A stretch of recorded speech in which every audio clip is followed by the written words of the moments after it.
দর্শক, যেমনটি আমরা জানিয়েছি, দেশে ১৫০টি উপজেলায় পরিষদ নির্বাচনের প্রথম ধাপে আগামী ৮ই মে ভোট গ্রহণ অনুষ্ঠিত হতে যাচ্ছে এবং আজ মধ্যরাতে প্রচারণা শেষ হচ্ছে এবং এই নির্বাচনের খবর জানতে এখন আমরা যাব মাগুরায়।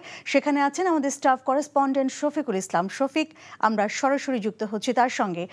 শফিক, আজ মধ্যরাতে তো প্রচারণা শেষ হচ্ছে, তো মাগুরায় প্রার্থীদের প্রচারণা কেমন দেখছেন আপনার কাছ থেকে জানতে চাই। শুনেছি যে মাগুরায় কিন্তু বেশ জমে উঠেছে নির্বাচনী প্রচারণা।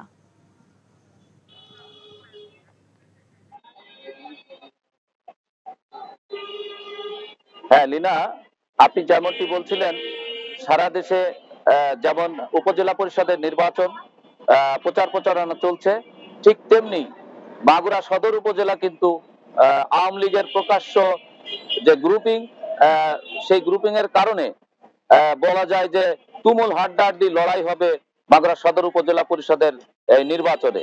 বিকাশে কম খরচে ক্যাশ আউটের লিমিট বেড়ে ৫০,০০০, প্রিয় এজেন্টও ২টা। বলে রাখি, একজন প্রার্থী রানা আমির উসমান, তিনি আওয়ামী লীগের সাংগঠনিক সম্পাদক। তার পক্ষে মাগুরা ১ আসনের বর্তমান সংসদ সদস্য সাকিব আল হাসান, ২ আসনের সংসদ সদস্য অ্যাডভোকেট শ্রী বীরেন শিকদার, তারা সরাসরি না নামলেও তাদের পরিবারের সদস্যরা এবং জেলা আওয়ামী লীগের সাধারণ সম্পাদক কিন্তু তার পক্ষে অবস্থান নিয়েছে, ইতিমধ্যে সভা সমাবেশে অংশ নিয়েছে। আর অন্যদিকে শেখ মোহাম্মদ রেজাউল, তিনি কিন্তু তাকে সমর্থন করে সাবেক সংসদ সদস্য অ্যাডভোকেট সাইফুজ্জামান শিকর এবং তার অনুসারীরা কিন্তু মাঠে ময়দানে ভোটারদের দ্বারে দ্বারে যাচ্ছেন।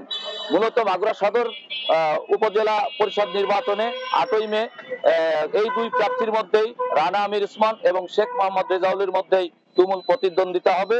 এবং এছাড়া মহিলা প্রার্থী রয়েছে, মহিলা ভাইস চেয়ারম্যান ৪ জন এবং পুরুষ রয়েছে ৩ জন। এছাড়া শ্রীপুরে ৮ই মে নির্বাচন অনুষ্ঠিত হবে, সেখানে শরীয়তুল্লাহ হোসেন রাজন এবং তার সাথে প্রতিদ্বন্দ্বিতায় এখন পর্যন্ত দেখা যাচ্ছে মুনতাসিম বিল্লাহ সংগ্রাম। সব মিলিয়ে বলা যায় আজকে প্রচারণা শেষ সময়ে জমে উঠেছে মাগুরার এই উপজেলা পরিষদ নির্বাচন। এই ছিল আমার কাছে সর্বশেষ লীনা। জানছিলাম মাগুরা থেকে সেখানকার উপজেলা নির্বাচনের সর্বশেষ খবরাখবর। বিকাশে কম খরচে ক্যাশ আউটের লিমিট বেড়ে ৫০,০০০, প্রিয় এজেন্টও ২টা।